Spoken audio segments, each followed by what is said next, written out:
Okay. New Josh? Well, two things can be true. Yeah, it's a new Josh. And I also think he was going to pitch that ball. Definitely. Like, if you watch it in slow motion, and we had the slow-mo video, first of all, one of his own offensive linemen grabbed the ball. They're not going to be able to see it this fast, but grabbed the ball. And I think that just happened. No, I don't think he was trying to I think it just happened in the scrum. And then a Raven grabbed it, too. Like, he had no way to pitch it. If he had tried, it would have been a bad fumble. But I will say this. If he had been able to pitch it and done it, it could have been a great play. Like, James Cook, as you see, is wide open and easy walking. I mean, 40 the question is, could he have gotten it far enough? Because it's about 10 Or yards. does 40 just almost accidentally, yeah, you know what I mean, knock it and then scoop and score, win the game? I mean, it would, but I do think he wanted to pitch Of course that he did. ball. There's no doubt about it, and would have. But I'll say this, look at this graphic. Josh, while reckless in the regular season, has not been in the playoffs. He gets better, like Mahomes, in the playoffs.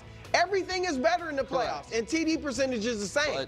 So this is where, Nick, when we talk about who's the second best quarterback in the league, this is where he trumps Lamar, because Lamar hasn't been as good in the playoffs as close. And Josh Allen's the best quarterback. What's my Josh Allen take that you hate the most? That involves his first career playoff game.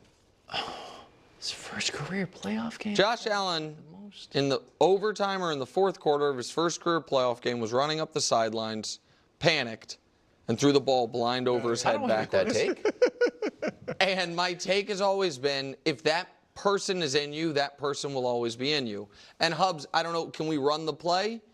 Like, this is the same guy that on the third play of the AFC or divisional round game last year, this was not designed. It also, by the way, one of the many times the refs who are rigging the games for the Chiefs miss a blatant penalty on the other team that was massive, because that was forward, does that.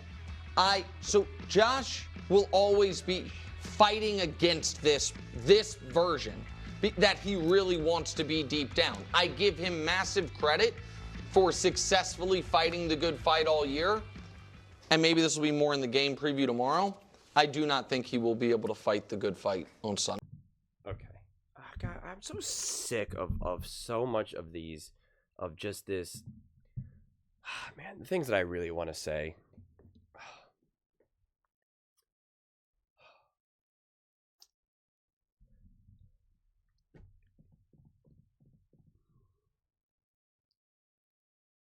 It's unbelievable how, first off, I'm glad Josh Allen did not make that pitch.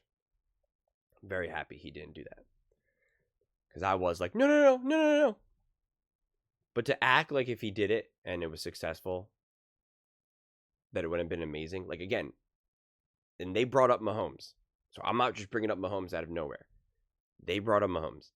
If Mahomes did that, it would be nothing but endless praise.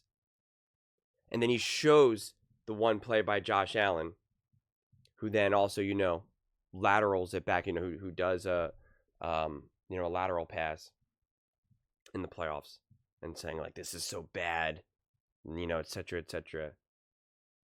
When Nick praises the Kansas City Chiefs for doing it, for Travis Kelce, and talks about how the Kansas City Chiefs are just so ahead of everyone, and because the Chiefs do it, this is going to be commonplace now in the NFL. He had a whole thing where he was talking to his daughter, how this is going to be common now because of the Chiefs and this and that. And now when Josh Allen does it, it's, this is not good. This is not good. And it's just so ridiculous. Or just because we saw something in the past means you always got to fight it.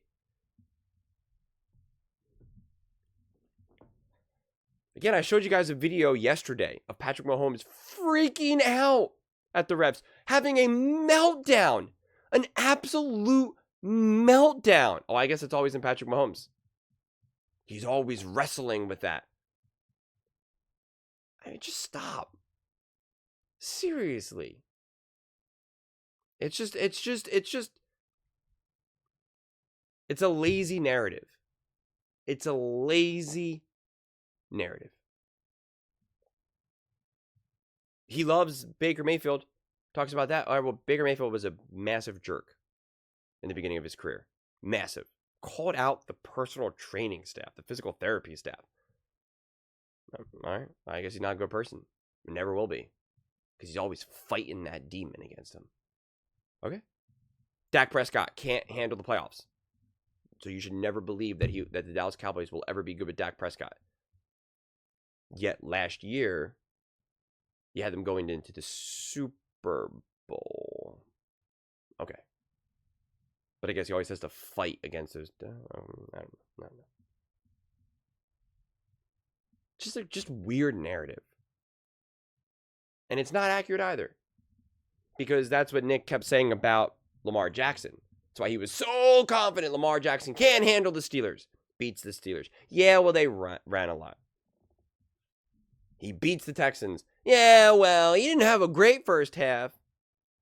Played really well against the Buffalo Bills. Say what you will. When you actually listen to real people break this game down, people that truly know, it's like universally seen that Lamar Jackson played really well. Dare I say he even played great.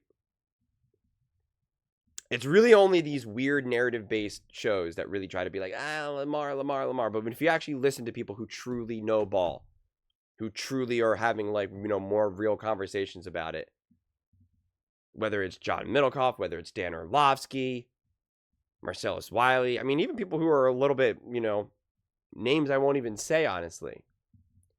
Like, they could see it too.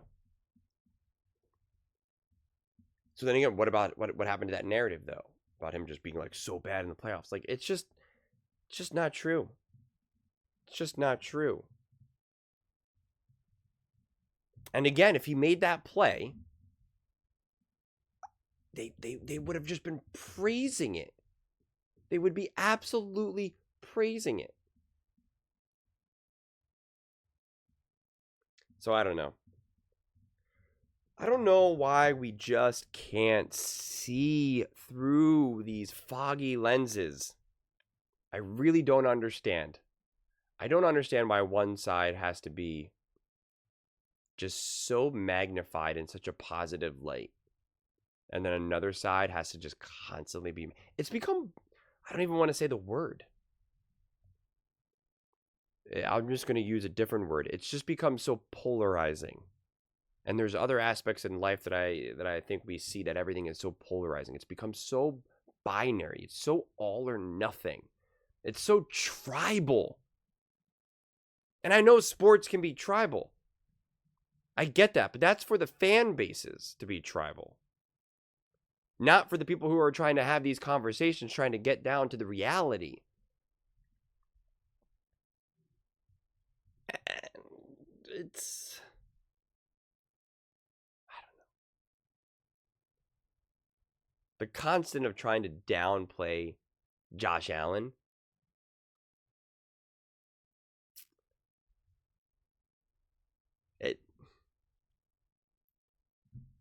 We had the graphic over here.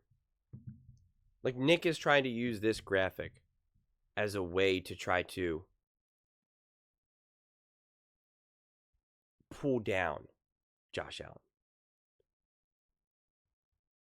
To be like what he's doing.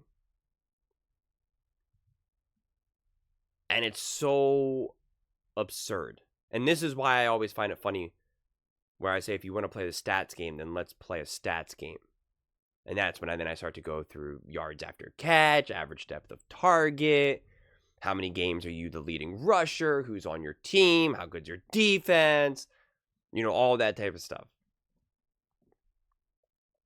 Because he tries to use it to be like, well, everyone's talking about how amazing Josh Allen is and how Mahomes is having a down year, where Josh Allen's best years are equivalent to Mahomes' down years. And it's like, okay.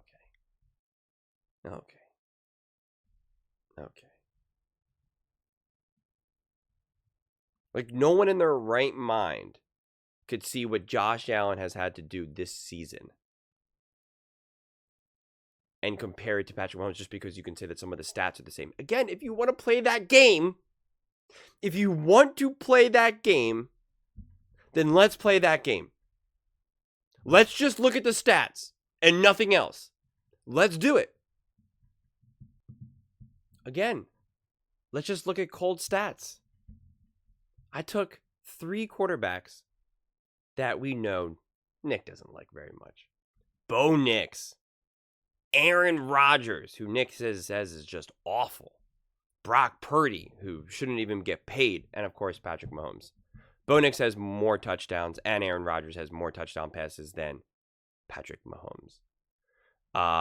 Yards, it's pretty much a wash. It's all between, 3,775 all the way up to the highest is 3,928. So Mahomes has the most yards, but it's all within 100 yards with each other, which ends up being a wash. But still, we can give it to Mahomes if you want.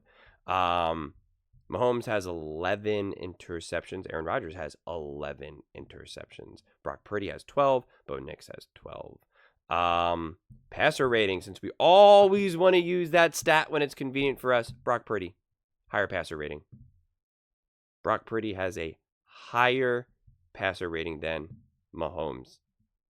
Mahomes is 93.5. Brock Purdy is 96.1. And, Bo Nix, 93.3.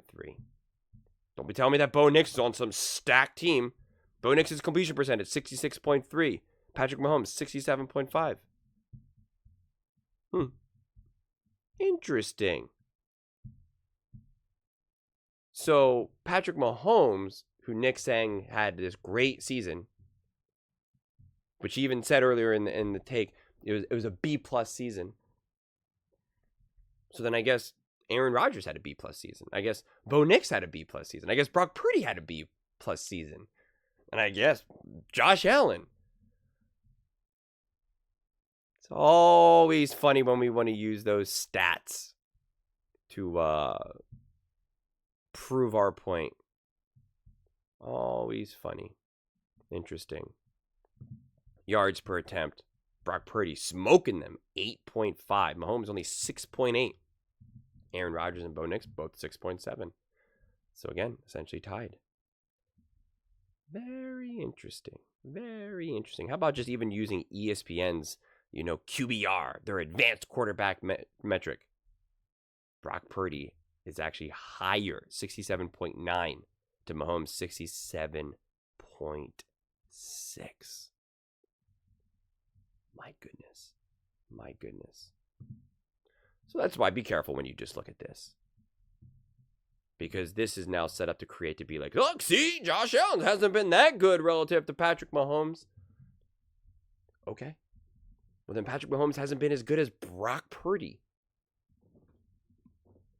That's what the stats say. If we're playing by the stats rules, then that's what we're doing. But those are just my thoughts. I'd absolutely love to hear yours. What do you guys all think about Josh Allen? Do you think we're seeing a new Josh Allen? Do you think Josh Allen has to just constantly fight his baller demons?